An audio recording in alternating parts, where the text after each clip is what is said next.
Muy bien, buenas tardes, Leonardo. Buenas tardes, muchas gracias por la invitación. Te oigo un poco bajo, tendrás que hablar más alto, por lo menos yo no te Muchas oigo. gracias por la invitación. Ah, de acuerdo. Sí. Esto la verdad para mí también es muy nuevo, no pienses. Hago muchos retratos, pero las condiciones, digo, es casi el retrato, es un contrapunto a lo que pinto, normalmente pinto fuera en la calle. Entonces sí, tengo mucha gente que me mira y el retrato es el contrapunto en el que estoy en un sitio cerrado, más tranquilo en mi estudio. Entonces aquí es como invertir el... Y recuerdo entre los sitios en los que he pintado ha sido en La Habana.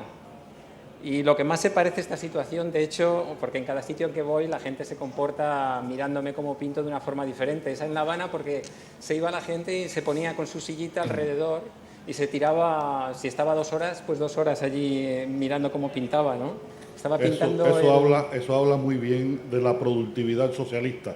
La gente tiene 2 horas para estar mirando a alguien que trabaja sin trabajar. Tú sabes Sí, dime. de qué va una parte de la novela que terminé, que se publica en septiembre, ¿Me estás hablando de de Herejes? Herejes. Bueno, no sé de lo que va, pero como no ha salido todavía no la he podido leer. Con muchísimas Bueno, ganas, pues sé que va sobre Rembrandt, ¿no? Sí, sí. sí. Rembrandt pintando a Cristo del natural. Es la historia de un joven sefardí, un judío sefardí, que vive en Ámsterdam, que quiere ser pintor. Por la ley mosaica los judíos no pueden representar y en aquella época estaba muy prohibido. Y este muchacho quiere ser pintor y logra, a través de su profesor, entrar a trabajar en el estudio de Rembrandt. Y este es un personaje de ficción, por supuesto, que yo lo identifico como un personaje real, que fue el judío sefardí del barrio de Rembrandt.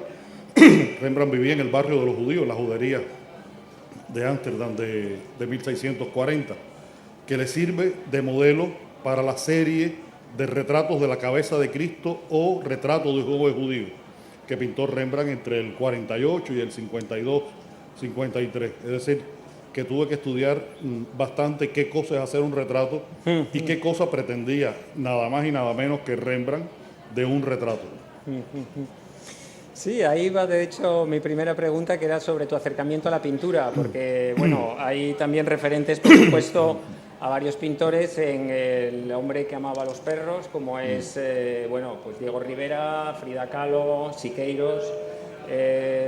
Entonces no sé si es bueno por la trama que los tenías que mencionar o si te interesa realmente estos bueno, los muralistas mexicanos, por ejemplo.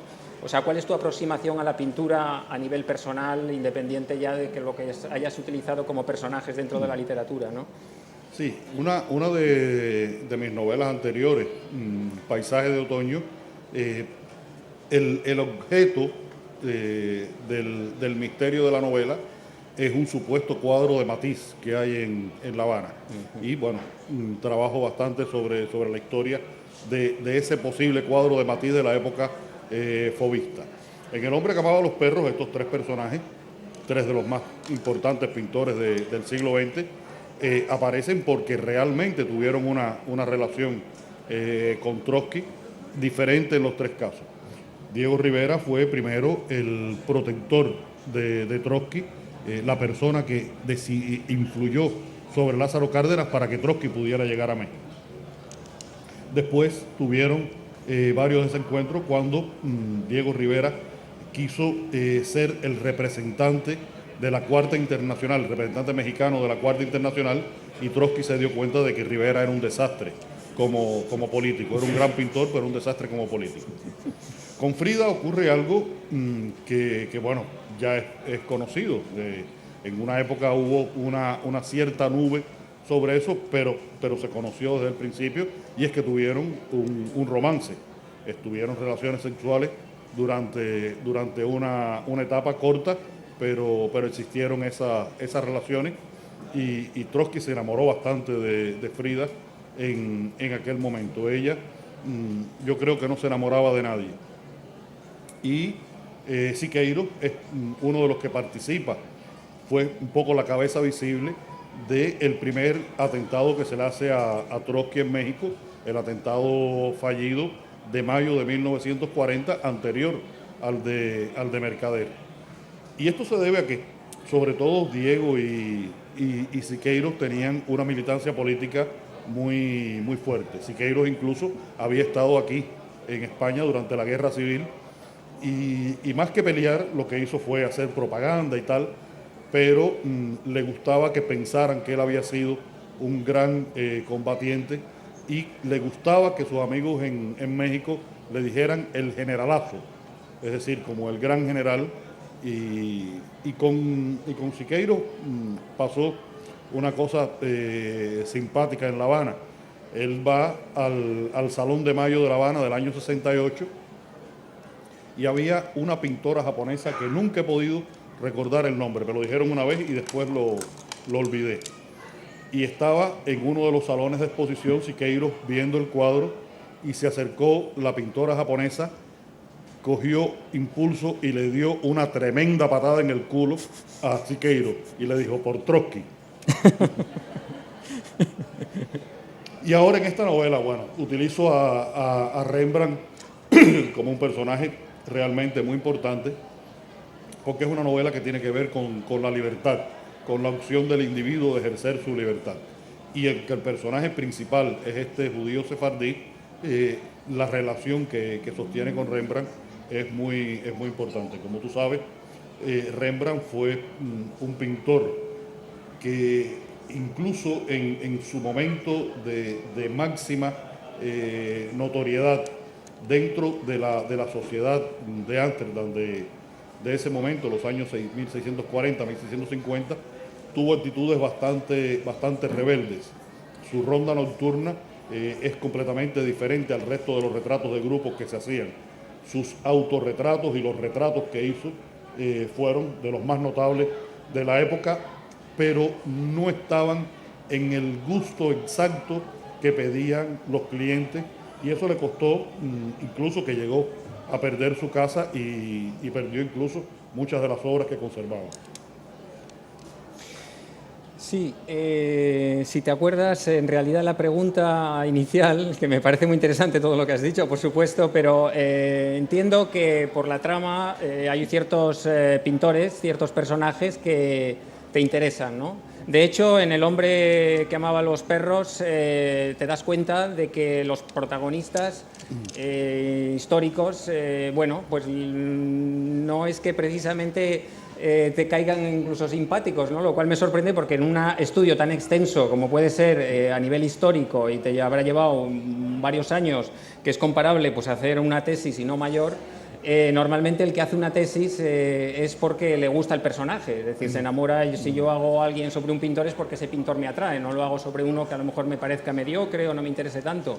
Sin embargo, bueno, primero está ese reto también, que lo veo interesante, en el que asumes eso. Entonces, por eso te decía, una cosa es que mencionas, en el caso de Rembrandt, también no lo sé, como no lo he leído la novela, pero quiero decir que menciones esos pintores, y otra cosa es que a ti particularmente qué tipo de pintura, es decir, no sé si exactamente te interesa el muralismo, por ejemplo, mexicano. No, el muralismo mexicano no me gusta especialmente. Creo que el mejor de los tres, para mi gusto, es Orozco, que es precisamente el que no aparece en la novela. Creo que el muralismo mexicano tuvo demasiada cercanía a lo que ya era la estética del realismo socialista y de alguna manera una comunicación muy estrecha. Y no me gusta especialmente. En la pintura de esa época del siglo XX, por supuesto, prefiero a los vanguardistas, la vanguardia, pintores como Magritte, por supuesto Picasso, están entre los preferidos míos de esa época. Pero cuando uno va a escribir una novela, a diferencia de una tesis, no siempre tiene que acercarse a figuras que le son agradables. Al contrario, a veces figuras a las que uno rechaza son las que dramáticamente resultan interesantes para un trabajo literario. Y esa es una diferencia importante. En todo, claro, siempre cuando se lee una novela como la tuya, ¿no? Histórica, bueno, que has hecho ya varias, Lo que siempre te preguntas es cuánto hay de realidad, o sea, a nivel de historiador, cuánto te puede servir. Estás engañando en cierta forma cuando estás novelando, por supuesto todo es válido, pero claro, sin conocer los datos o los referentes a los que tienes, hay un montón de personajes en los que, bueno, en concreto esta de el hombre que amaba a los perros está con una profusión enorme, ¿no? Son más de 600 páginas sobre un hecho histórico en el que das al detalle un montón de cosas que yo no sé de dónde sacas toda esa información y claro, cuánto es inventado, cuánto es fidedigno, sí. Mira, en esa novela, todo lo que no es histórico, pudo haber sido histórico, según mis investigaciones. Yo estuve 5 años trabajando en ese libro. En esos 5 años, los 2 primeros los dediqué completamente a la investigación. Fue una etapa bastante ardua de trabajo, porque es una historia que tiene en su base una enfermedad, y es que todos mienten. En esa historia todos mienten. Cuando el hermano de Mercader habla sobre Mercader, miente. Cuando los rusos hablan sobre determinados temas, miente. Es una historia que era muy difícil establecer qué cosa era lo que había ocurrido realmente. Y eso fue un proceso de decantación y de comparación de informaciones hasta tener una cierta certeza. Yo trabajé fundamentalmente con 2 personajes aquí en esta novela, Trotsky y Mercader. En el caso de Trotsky es un personaje que está historiado prácticamente cada día de su vida. En el caso de Mercader ocurre justamente lo contrario. Es un personaje cuya historia no existe, está manipulada o todavía está desconocida. Yo traté de hablar con algunas personas cercanas a Mercader, que tuvieron alguna cercanía con Mercader en determinado momento, y con muy pocas pude sacar la información, y la mayoría de plano se negó a hablar conmigo, porque todavía hoy, para muchas de esas personas, hablar de Mercader es un tema que resulta tabú.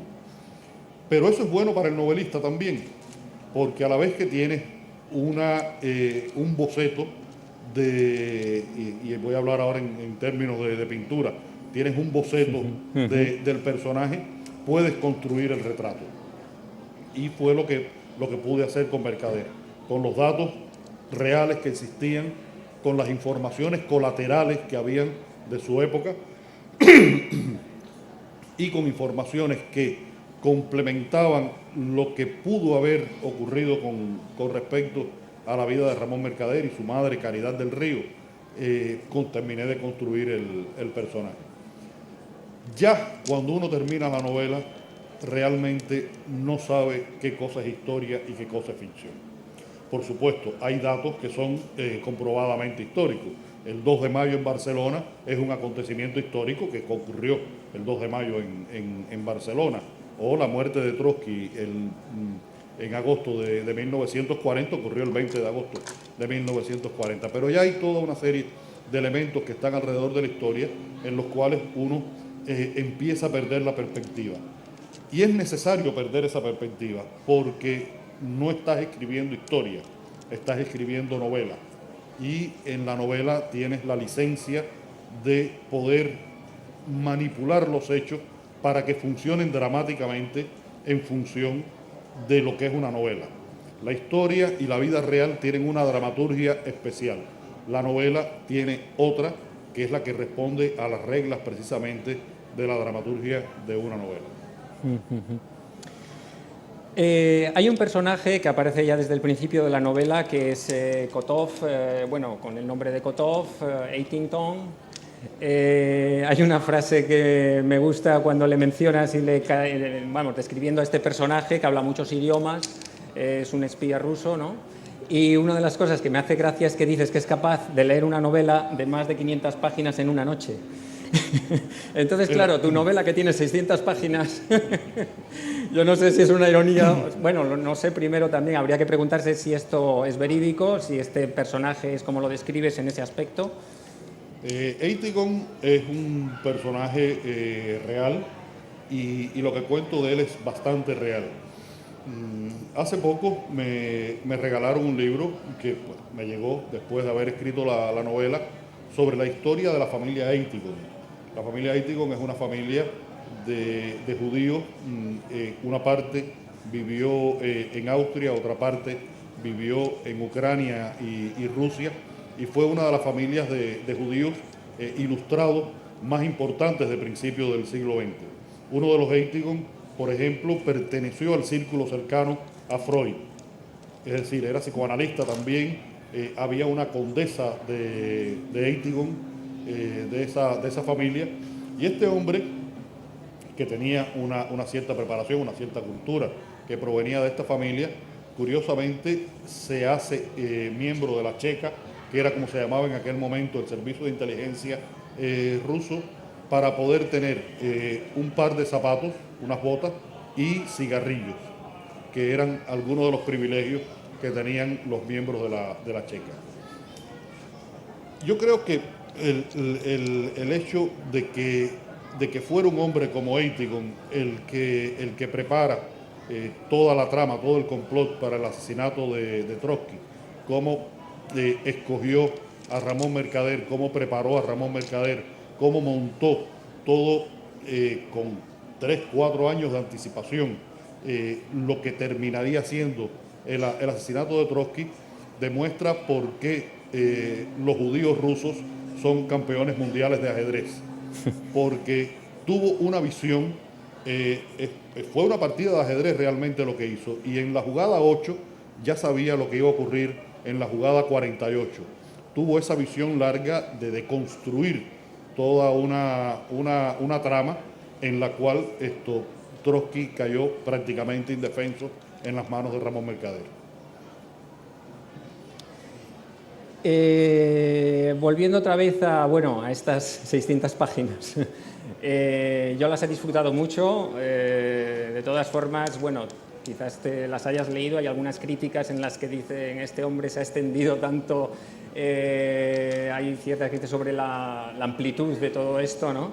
Yo no sé, incluso si inconsciente o conscientemente era un referente, hablando ya de un tema como era el tema de Trotsky, de Stalin, a la gran novela rusa, ¿no? De darle esta extensión. No sé si hay algún referente consciente hacia esto. No creo. Esta novela, yo pienso que tiene las páginas que necesita y pudiera haber tenido 50, 60 páginas más. En el último trabajo de edición que hice con mis editores, trabajamos un poco en sintetizar algunos episodios, algunos momentos de la novela para compactarla un poquito más. Pero tenía que tener esa extensión porque es una historia realmente muy complicada en la que hay muchos momentos históricos a los cuales no puedes referirte de un plumazo porque corres el riesgo de que esos episodios entonces queden falseados. A mí uno de los temas que más me preocupaba abordar en esta novela era precisamente la relación de los asesores soviéticos y de Stalin, que estaba detrás de ellos, con la Guerra Civil Española. Ese era un tema muy complicado porque es un asunto que durante años hubo una perspectiva sobre él y a partir de que se abren los archivos de Moscú, esa perspectiva se matiza y se matiza tanto en algunos casos que incluso cambió la perspectiva. Es decir, que había que releer esa historia de lo que había sido la presencia soviética en España durante la Guerra Civil. Y eso necesitaba un espacio. El propio pensamiento de Trotsky necesitaba un espacio. Pero además tengo una amiga que si tú le hubieras hecho esta pregunta, hubiera respondido de la manera que le respondió a alguien que le dijo, no, pero es que la novela de Padura es muy larga. Y ella le preguntó, ¿y tú estabas apurado mientras la leías? Sí, porque bueno, me acabo de enterar, de hecho me lo dijo Paco Ignacio Taibo esta tarde, justo que le vi a la hora de salir de comer, que Cuba, no sé si era Letonia, el país donde más hay lectores, donde la gente lee más, hablando de novela de evasión, y creo que Cuba estaba ya como la tercera o la cuarta dentro de este ranking, ¿no? Haciendo referencia que claro, que en Letonia con el frío que hace, pues si la televisión es muy mala y me decía que también que se hace el amor muy mal, aunque lo dijo con otras palabras, pues la gente, claro, forzosamente se dedica a la lectura, ¿no? Háblame del caso cubano. El caso cubano es bien interesante. Creo que Cuba es el país de lengua española donde existen más lectores y menos libros. La industria editorial cubana a partir de los años 90 quebró, prácticamente desapareció, no se publicaban libros. Ha habido una recuperación a partir de finales de los 90, pero se publica todavía muy poco. La gente en Cuba no conoce a la mayoría de los escritores contemporáneos. Yo escribí hace poco una crónica que le puse como título Yo quisiera ser Paul Auster, y se llama así porque había leído una entrevista de Paul Auster en la que le preguntaban sobre 3 temas fundamentales, sobre literatura, sobre cine y sobre béisbol. Y yo cuando leí la entrevista de Paul Auster me morí de envidia, porque a mí generalmente no me preguntan ni de literatura, ni de cine, ni de béisbol, me preguntan sobre política. Y es una desgracia que llevamos los escritores cubanos. Y tengo que responder sobre política porque además tengo una responsabilidad ciudadana en tanto escritor. Pero el hecho de que haya pocos libros en Cuba significa también que el objeto libro tiene una vida social que no tienen otras partes del mundo. Aquí en España cualquier lector se compra un determinado libro y ese es su libro. Tal vez lo lee la esposa, lo lee el hijo, pero en Cuba un libro tiene una vida mucho más larga, mucho más social. Y sobre todo si es un libro que no está publicado en Cuba. A mí personalmente me ocurre esto. Yo tengo la posibilidad de viajar, regresar con libros y siempre ya tengo 3 o 4 amigos que están esperando por mí para saber con qué libros yo llego a Cuba, y no lo leen solamente ellos, lo leen otras varias personas. Y es realmente lamentable que después de haber creado ese público lector no haya oferta suficiente para poder satisfacer la demanda de esos lectores. Y al no haber esa cantidad de libros y estar en un momento de cambio generacional, de cambio de época, de cambio de era, estamos entrando en la era digital o hemos entrado en la era digital, algo tan sensible como el lector se puede perder. Y sería realmente muy lamentable para la cultura cubana que perdiéramos esa cantidad de lectores que llegaron a cultivarse en el país. Y eso que en Cuba esto no hace el frío que hace en Letonia, y la gente le gusta mucho hacer otras muchas cosas, entre ellas esa que tú mencionaste.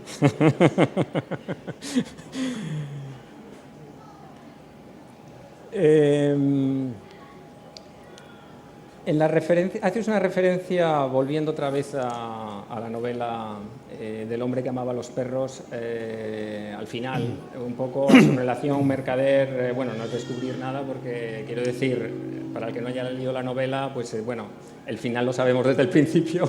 Sí, no hay nada. Entonces, bien. Entonces hay una mención breve que me interesó hacia Carrillo, ¿no? Entonces además mencionas el problema que tenía con Paracuellos. Lo dejas en una forma quizá un poco ambigua, pero yo, claro, quería saber qué se sabe en Cuba de esto, o sea, de este hecho que es muy, conocido y muy polémico, pues todavía debatiéndose sobre su relación que tuvo aquí Carrillo, sí. No sé cuánto lo cubano, y tú también tu opinión, claro. Sí, yo lo dejo en la ambigüedad porque los historiadores españoles todavía lo han dejado en la... Algunos afirman categóricamente su vinculación con ese suceso, otros dan otras versiones. El propio Carrillo, ahora cuando murió, se publicaron varios trabajos que tenían que ver con este episodio, y no hay una absoluta claridad, una absoluta certeza sobre el papel de Carrillo en los fusilamientos que ocurrieron en Paracuellos, y por eso preferí no dar una respuesta definitiva en este caso. Pero en Cuba se desconoce prácticamente toda esa historia. Hay La ortodoxia socialista es muy ortodoxa, como todas las ortodoxias. Y, y- y lo que no es su verdad prácticamente no existe. En el caso, por ejemplo, de lo que fue el eurocomunismo, de eso en Cuba prácticamente nunca se habló, por no decirte que nunca se habló del trotskismo. Apenas se conocía la figura de Trotsky, lo decía yo ayer en la conversación que tuve con Paco, que a mí lo que me lleva a escribir esta novela precisamente fue la ignorancia, no saber sobre Trotsky. Y hay muchísimas de estas historias que en Cuba son completamente desconocidas. Y me encontré aquí una lectora, ¿dónde está la señora que ama a los perros? Covadonga, mira Covadonga por allá, que me dijo algo exactamente que es lo que más me han dicho los lectores en Cuba, que de una forma u otra se me han acercado después de haber leído la novela. Y es que me agradecen que haya escrito ese libro. Por razones parecidas pero diferentes a las que me dio Covadonga. Porque me dicen que me agradecen que haya escrito este libro porque les sirvió para conocer una historia que ellos desconocían, pero también les sirvió para conocer la parte de su historia personal que estaba vinculada con esa historia y que ellos también lo desconocían. ¿Cuánto entonces te cambió a ti la opinión que tenías sobre estos personajes desde que empezaste, como dices, sin conocer demasiado? Creo que fue un viaje a México donde viste el museo ahora, donde la casa en la que estaba Trotsky, y entonces no conocías mucho sobre esto y ahí empezaste, ¿verdad? Entonces, ¿cuánto cambió tu visión, tanto, bueno, sobre los personajes, política, por supuesto, desde ese momento hasta que la acabaste, ¿no? Creo que en muchos sentidos esta fue una novela que me ayudó a entender la historia del siglo XX, a entender mejor la historia del siglo XX y a entender mejor mi propia historia. Decía Kapuscinski, dice en uno de sus libros de los años 90, que a partir de la glasnost y la perestroika y luego con la apertura de los juicios de Moscú, la historia de la Unión Soviética que conocíamos, que en los años 80 se consideraba que era toda la historia, se demostró que era, si acaso, el 20% de la historia, porque todos los días esa historia cambiaba a partir de las revelaciones que se iban haciendo. Por lo tanto, este libro fue un viaje al conocimiento, fue un viaje al descubrimiento de una historia, de una realidad que había marcado prácticamente la historia del siglo XX. Hay personas que hablan de la existencia de siglos largos y de siglos cortos. Y dicen que el siglo XX es un siglo corto porque comienza con la Revolución de Octubre y termina con la desaparición de la Unión Soviética, 1917, 1991. Y creo que ese periodo histórico en el que de alguna manera la humanidad completa tuvo alguna relación, porque incluso en los puntos más distantes del mundo hubo alguna relación con lo que significó el surgimiento de un país socialista, un país comunista y luego la existencia de un bloque y el enfrentamiento entre esos dos bloques abarcó todo el mundo, América Latina, África, Asia, Europa, por supuesto. Y en muchos sentidos, tuvo que ver con el destino de todos nosotros de una forma o de otra, más directa o más indirectamente. En el caso cubano fue una relación directa y ahí está el origen de la novela y ahí está, creo yo, que la entidad de esta novela. Esta es una historia que se cuenta desde la perspectiva cubana por un cubano que recibe la historia y la transmite, que es a la vez el personaje que me sirve a mí como escritor cubano que recibí esa historia y que la transmito a los lectores. Por lo tanto, yo cuando iba a escribir esta novela tenía esa disyuntiva y era uno de los problemas que tenía que resolver. Había muchos escenarios, muchos personajes, muchas situaciones que tenían que ver directa o indirectamente con la historia de Cuba. Pero yo quería que esta fuera una novela cubana, esencialmente cubana, que partiera y llegara a Cuba.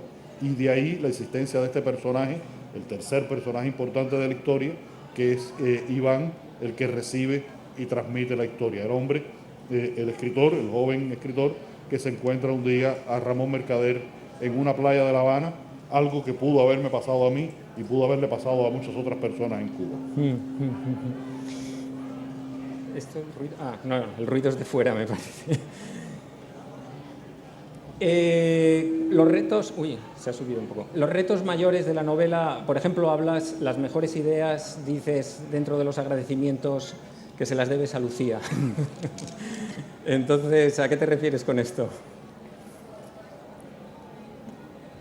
En mi proceso de trabajo, los lectores son fundamentales. Yo trabajo por versiones. Yo escribo, trato de escribir de un tirón la historia y luego vuelvo a reescribirla y a reescribirla y a reescribirla tantas veces como crea que es necesario. Y entre una y otra versión están las lecturas de varias personas. Tengo un grupo de amigos que me han acompañado en esas lecturas a lo largo de los años. Algunos han cambiado, otros han incorporado, otros han salido, pero siempre ha estado Lucía. Antes de que yo empezara a escribir, realmente ya existía Lucía. Y Lucía, que para muchas cosas prácticas suele ser un desastre,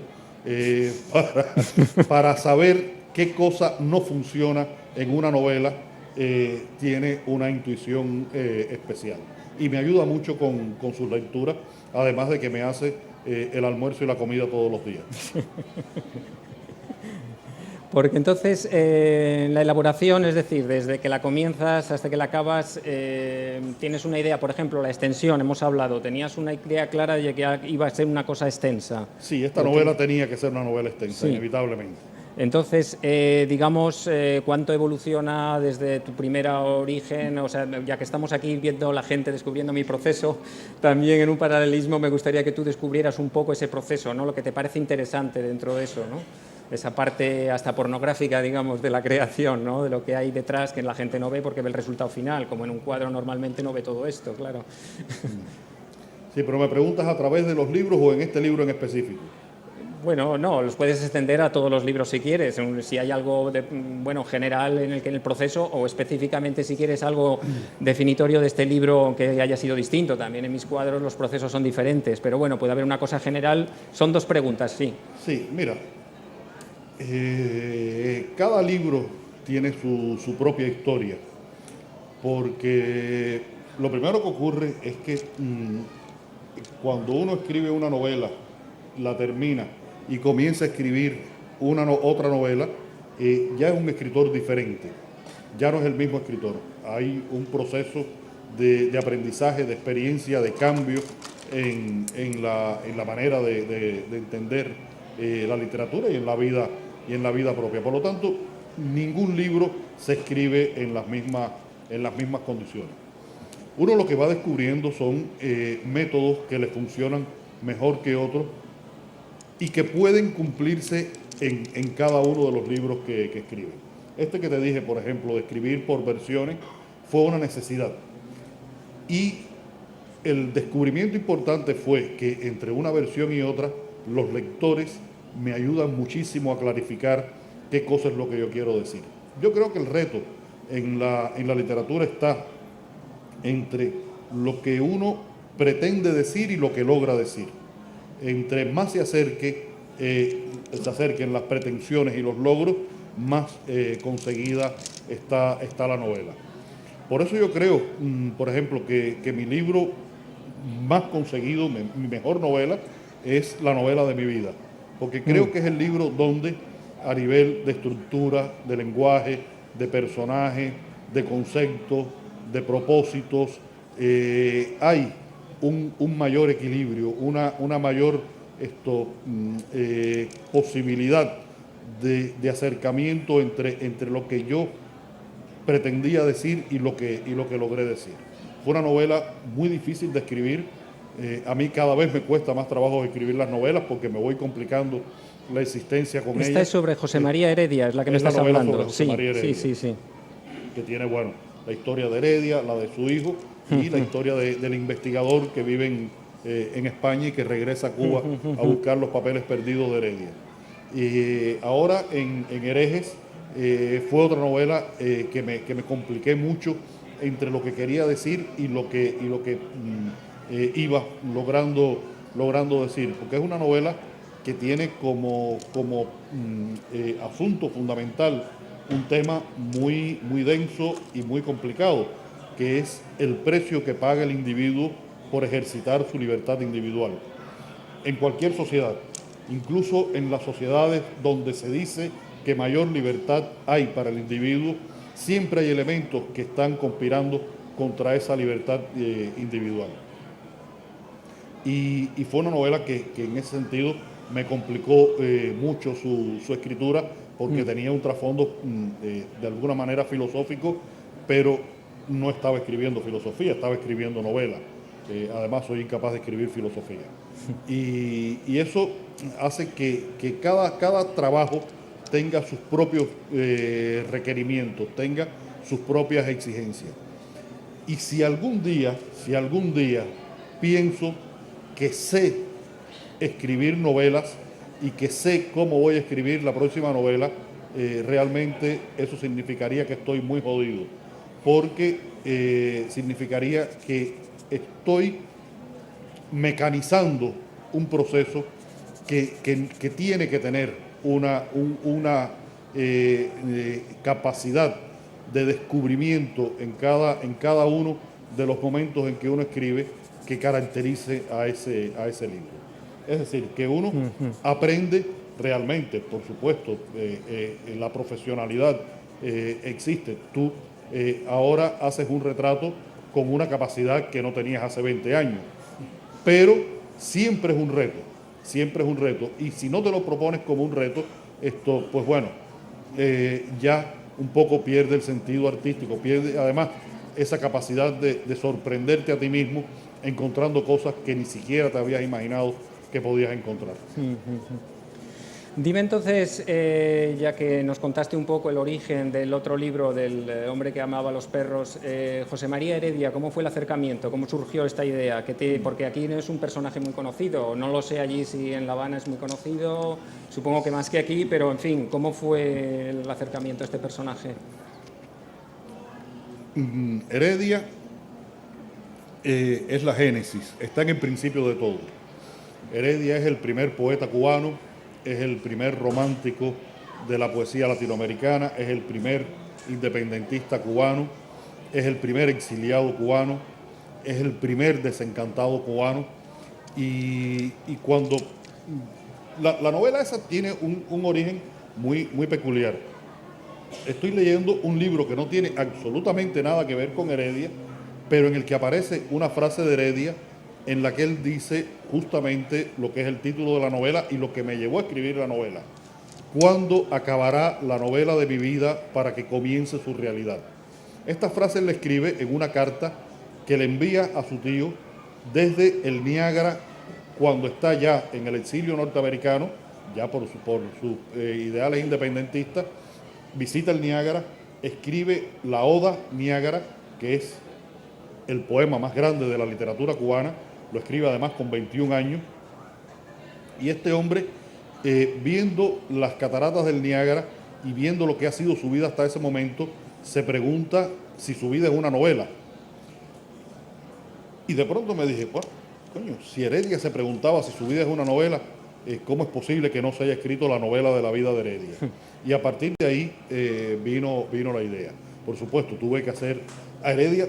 En Cuba todos los conocemos. Hay una serie de poemas de Heredia que se estudian en la escuela desde la primaria, porque es, como te digo, el primer poeta cubano, y en justicia debería ser el poeta nacional cubano y no Nicolás Guillén, porque creo que tiene 2 o 3 poemas que son absolutamente esenciales en el pensamiento nacional cubano. Era los poemas de Heredia, los independentistas cubanos del año 68, cuando comienza la guerra de los 10 años contra España, repetían los versos de Heredia, sobre todo la estrofa esa que dice: y no en vano entre Cuba y España tiende inmenso sus olas el mar. Heredia fue el espíritu de una época y de un sentimiento nacional. Y por eso es un poeta tan importante. Sin embargo, cuando se publica la novela, varios académicos cubanos se sintieron un poco desconcertados y hasta ofendidos porque yo ponía a Heredia en la carne y en la piel de un ser humano. Decía, bueno, ¿cómo es posible que pongas a Heredia yéndose de putas? Bueno, un joven de la burguesía media de principios del siglo XIX, su iniciación sexual era en un burdel. Esto no podía hacerlo con una señorita de su propia clase. Iban a los burdeles. Eso era algo tan absolutamente natural que me parecía que no había ningún pecado al ponerlo. Y también el tema de la deserción de Heredia. Porque Heredia, cuando sale de Cuba, huyendo, porque dan una orden de captura contra él, va a los Estados Unidos, de los Estados Unidos va a México, se incorpora mucho a la vida social, literaria, política de México y vive el periodo de la dictadura de Santa Anna y ve que la independencia americana ha derivado en el caudillismo, en una sociedad absolutamente corrupta, con un personaje como Santa Anna al frente del gobierno durante muchos años, y eso lo hace dudar de sus propias ideas independentistas. Y yo creo que un hombre que duda es un hombre humano. El hombre que no duda, que está siempre seguro de lo que cree y siempre cree lo mismo, creo que no es humano, que es o un fanático o un ortodoxo absoluto. Y yo traté de matizar mucho a Heredia en ese sentido y de encontrar un poco lo que le puede ocurrir a cualquier persona en cualquier momento de su vida, y más en relación con la política, y lo que le ha ocurrido a muchos cubanos a lo largo de estos años. Hay otro personaje que me viene ahora a la memoria de los que te ha interesado, en los que puede que tengas incluso un sentimiento conflictivo, como es Hemingway. Me gustaría saber esta faceta tuya sobre, bueno, el libro que has escrito sobre Hemingway, y cómo ha sido esta aproximación, cuál es tu... Sí, adelante. Sí, con Hemingway también he tenido una relación bastante intensa. Y ha terminado siendo una relación de amor-odio. Hemingway fue mi primer modelo literario. Yo quería escribir como Hemingway cuando empecé a escribir. Yo iba con frecuencia a la casa de Hemingway en La Habana, que me parece la casa ideal de un escritor. Está a 15 minutos del centro de La Habana y parece que está fuera del mundo. Es una casa además con una arquitectura, unos jardines, una distribución muy, muy amable para el trabajo de un escritor, y era el refugio de Hemingway fundamental. Escribe 4 de sus libros en Cuba a partir del año 39, cuando se radica casi definitivamente allí en Finca Vigía, esos últimos 20 años de su vida.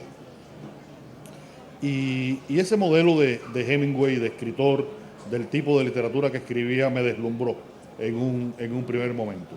Mis primeros cuentos tienen mucho que ver con la literatura, el estilo, la intención estética de Hemingway. Y lo seguí leyendo, pero también en un primer momento no solamente era el Hemingway escritor, era también el Hemingway personaje. Hasta que empecé a encontrar en el Hemingway personaje determinadas actitudes, determinados momentos de su biografía en los que había hecho cosas que parecía que no eran especialmente simpáticas o especialmente encomiables.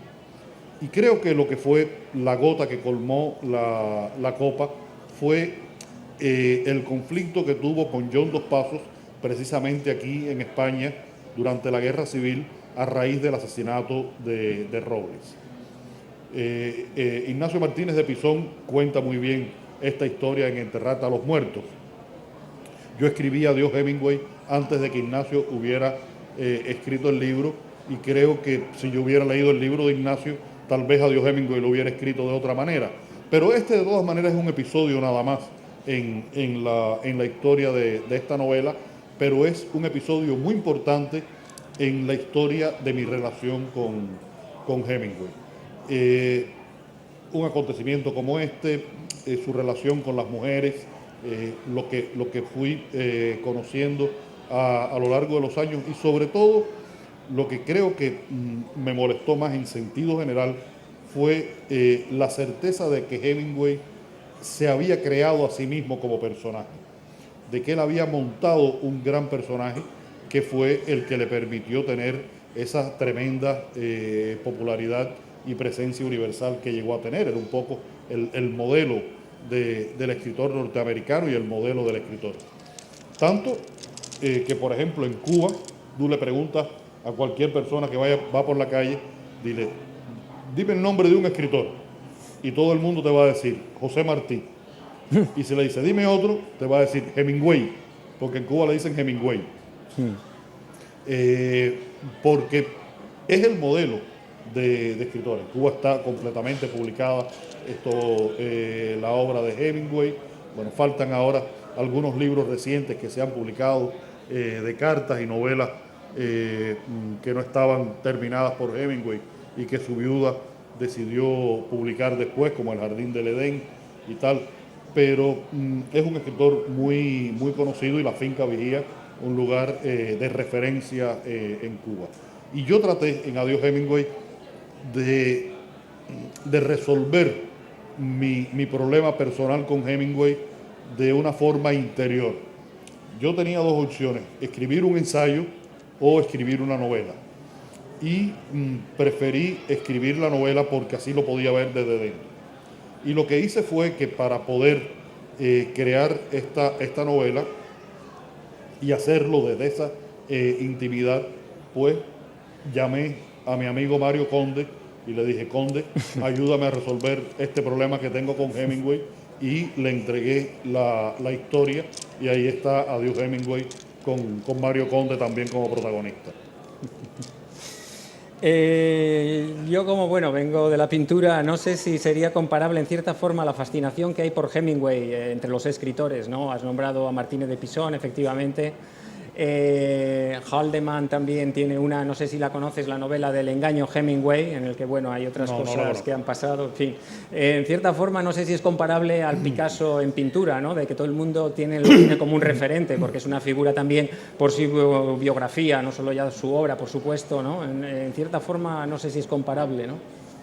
En cierta forma sí, porque son personajes que fueron teatrales, fueron personajes de escenario, hicieron tantas cosas, estuvieron en tantos lugares y participaron de tantos acontecimientos que desbordan su propia relación con el arte para convertirse en personajes públicos de gran trascendencia.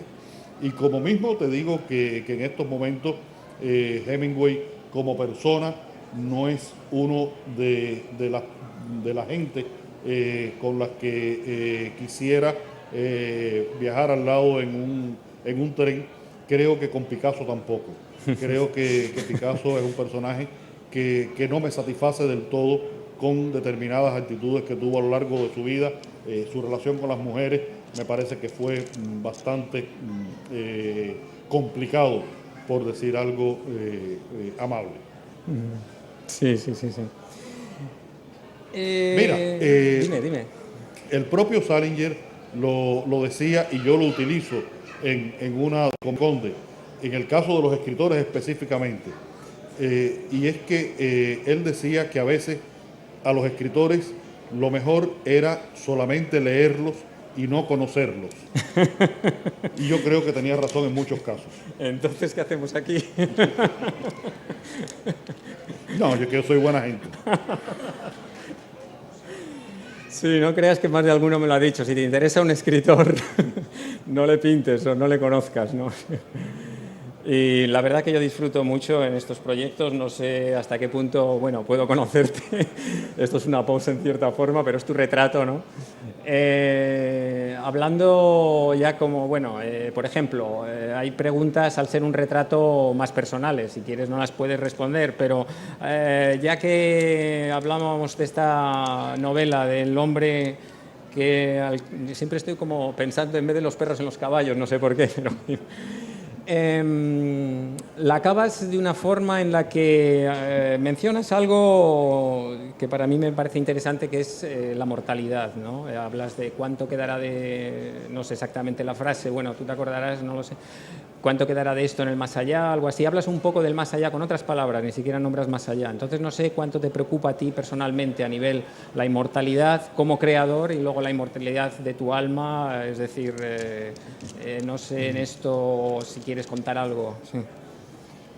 Bueno, yo soy ateo, pero creo que más que ateo, realmente lo que soy es agnóstico.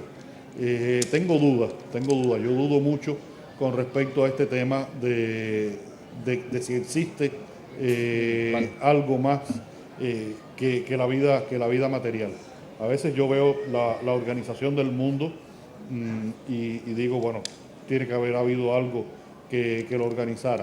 Y en ese sentido, si tuviera un Dios, me gusta el Dios de los masones, el que ellos llaman el gran arquitecto del universo, que es un Dios bastante liberal, que hizo la organización primaria, y a partir de ahí, bueno, los hombres han tenido la responsabilidad de prácticamente todos los desastres que han ocurrido. Y eso es cierto. Hemos sido, por lo menos los hombres, hemos sido los responsables de los desastres. En cuanto a la trascendencia del escritor, mira, eso ni siquiera pensarlo, no tiene sentido. El escritor tiene que hacer su trabajo en el momento en que lo hace con la mayor seriedad, con la mayor capacidad que tiene, y el futuro es un signo de interrogación. Ahora mismo, en estos instantes que estamos viviendo, un escritor que esté pensando en la trascendencia realmente es una persona que tiene serios problemas psiquiátricos, porque estamos viviendo en un mundo donde no se sabe cómo va a ser la relación de las personas con la lectura y de el escritor con la literatura. Hace poco yo estaba en Buenos Aires en la Feria del Libro y tuve una conversación con un muchacho de 20, 22 años, una persona normal, medianamente culta, de buena familia, un tipo, por ejemplo, que es incapaz de ir a una librería aquí y robarse un libro. Y me decía que él creía que la literatura, los libros, eran un bien común, una creación cultural, y que por eso él pensaba que debían estar en la red y que cada cual que quisiera apropiarse y leer un libro lo podía y lo debía hacer. Y yo le dije, bueno, me parece un pensamiento romántico muy bonito, pero ¿de qué viviría el escritor si cada cual llega a la red y coge el libro del escritor sin pagar por él? Porque es un bien cultural. Y entonces él me dio una respuesta donde se perdió toda la lógica. Me dijo, bueno, que el escritor se busque otro trabajo. Porque el problema es que no hay una correspondencia, ni va a haber una correspondencia entre que mis libros estén en la red y cada cual que quiera llegue y coja mis libros, y la posibilidad de que yo entre en un supermercado y coja los productos que necesite para vivir y en la puerta del supermercado el guardia me deje salir. Que yo necesito también dinero para vivir y para escribir. Pero está pasando algo en la que ya ocurrió en el mundo de la música, en el que la comercialización del libro está entrando en una fase muy complicada. muy complicada. Incluso está entrando en una fase muy complicada la forma en que se lee, la forma en que se lee. Para las personas que ya tenemos más de 25 años, como es mi caso, la relación con la lectura tiene toda una mística y toda una necesidad, porque nos educamos con el libro de papel. Y puede ser que tengamos un ebook, pero tratamos el ebook como al libro de papel y lo leemos de la misma manera. Los jóvenes menores de 25 años leen de una forma distinta, porque se han educado de una forma distinta, viven de una forma distinta, se relacionan de una forma distinta, han adquirido conocimiento y transmiten conocimiento de una manera distinta. Y eso va a hacer que lean de una manera diferente. Por lo tanto, creo que hoy en día la trascendencia del escritor está tan en conflicto con lo que fue hasta ahora como la propia literatura, como el propio arte de la escritura. Y es que estamos viviendo una nueva era y hay que tener conciencia de que estamos viviendo una nueva era, la era digital. Yo creo que esto, te decía ahorita, del siglo corto que terminó en el año 91 con la desaparición de la Unión Soviética. Yo creo que ese no fue el gran cambio. Eso fue un cambio político.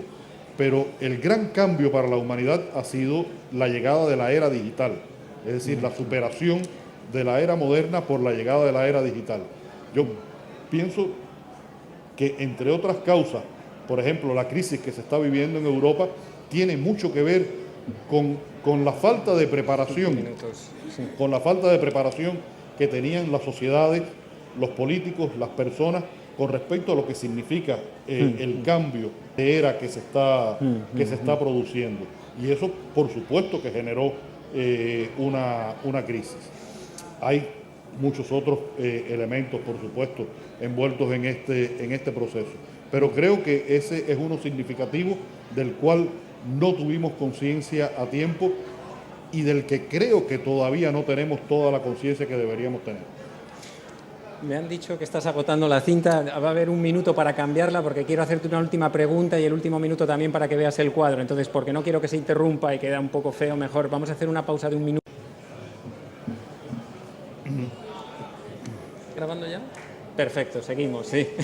Os gusta hablar a los cubanos, ¿eh? Es uno de los deportes nacionales. El primero que agotas la cinta, vamos, pero bien, bien. Bueno, mira, esto es buena señal, es buena señal. Bueno, además tenemos que acabar por la programación. Una última pregunta que me interesa, que te tenía pensada preguntar. Ya ves que no te he preguntado mucho de política, me interesa más, por supuesto, como creador, bueno, pero también... Y yo te lo agradezco. Sí, sí, pero si me permites esta, si quieres, aunque pueda ser un poco comprometida, me vienen nombres como, por ejemplo, Belén Gopegui. Bueno, si quieres incluso podías tenderlo a Montalbán, otros pensadores. ¿Qué te hace a ti ver esa visión que tienen ellos de Cuba? Mira, cuando ahora estuve en Grecia y en Grecia la crisis es tan profunda que se ha convertido en una obsesión. El otro día estuvo aquí Marcari y se habló una y otra vez del tema de la crisis, de la trilogía de la crisis, de los problemas de la crisis, pero quedaba para otros 3 libros más. Y me preguntaban sobre qué yo pensaba de la crisis en Grecia.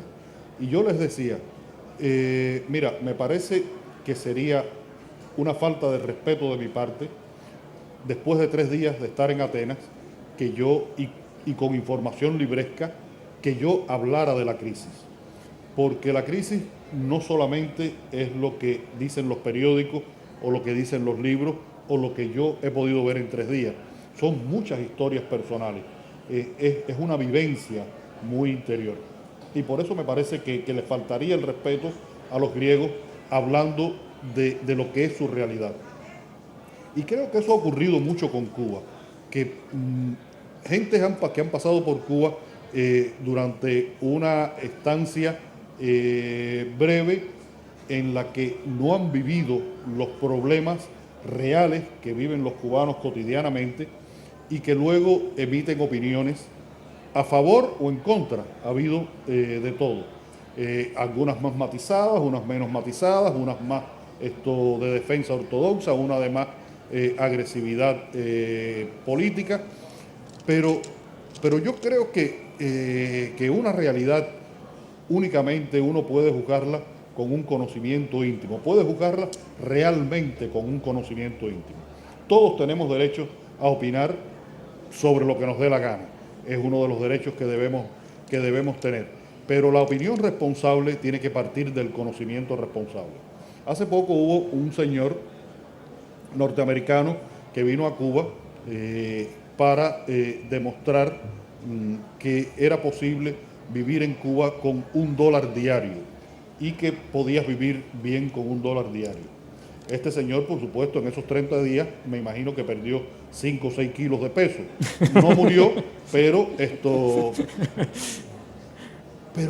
no es lo mismo vivir un mes en Cuba con $1 diario que vivir 25 años en Cuba con un salario de $25 mensuales, que es lo que gana un médico en Cuba. Esa realidad tiene tantos matices, tantas profundidades, tantas historias personales.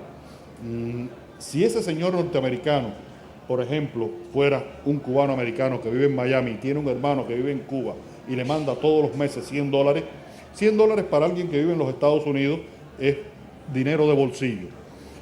Sin embargo, ese hermano que vive en Cuba obtendría, gracias a ese otro hermano que vive en los Estados Unidos, 4 veces lo que gana ese médico del cual te hablé. Son tantas las gradaciones que tiene una realidad que cuesta mucho trabajo comprenderla. Cuando Vázquez Montalbán estuvo en Cuba para escribir el libro Y Dios entró en La Habana, sobre la visita del Papa Juan Pablo a La Habana en el año 98, él estuvo muchas veces en el año 97 en Cuba y me pidió que yo lo ayudara. Y me dijo, Padura, hay algo que yo necesito entender para poder decir algo sobre Cuba. Yo le dije, ¿qué cosa es, Manolo? Y me dijo, ¿por qué en Cuba, si no hay comida, los cubanos no se mueren de hambre? Y yo creo que la inteligencia de Manolo estuvo en tratar de responderse esa que creo que es esencial. Y a partir de ahí, yo le busqué incluso hasta un teórico de los suministros de alimentos en Cuba, cómo se distribuyen, cómo llegan a la ciudad, cómo la gente lo compra, y tuvieron largas conversaciones esa persona y Manolo Vázquez Montalbán. Es decir, que puedes llegar a tener un conocimiento y a emitir una opinión, pero es muy difícil juzgar una realidad si tú no la vives desde dentro, si no la vives en las condiciones en que las viven las personas. Yo vivo en un barrio de La Habana, un barrio normal, se llama Mantilla. Yo tengo un nivel de vida diferente al del resto de las personas en Cuba. Afortunadamente, mi trabajo me permite tener en estos momentos unas posibilidades que no tenía en otras épocas, que no tienen muchas personas en Cuba. Pero, por ejemplo, cuando yo vine a la primera Semana Negra, en el año 1988, para tomar café, tenía que esperar que alguien me invitara a tomar café, porque no tenía dinero para pagarme un café. Las 80 pesetas que valía un café en aquella época, yo no las tenía. Y sé lo que hemos vivido los cubanos en estos años, y por eso creo que cuando a veces dicen, no, porque Padura escribe críticamente sobre la realidad cubana, mira, si después de haber vivido todas esas historias en Cuba no tengo el derecho a decir lo que pienso sobre Cuba, creo que no tendría ningún derecho de ningún tipo en ese sentido. Muy bien. Pues nada, compañero, aquí te vas a pasar, si acaso por aquí mejor, para que veas el cuadro.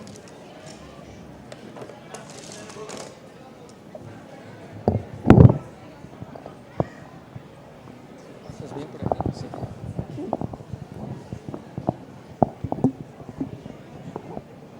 Tengo cara de sueño, ¿no? No, muy bien. Me estoy quedando calvo.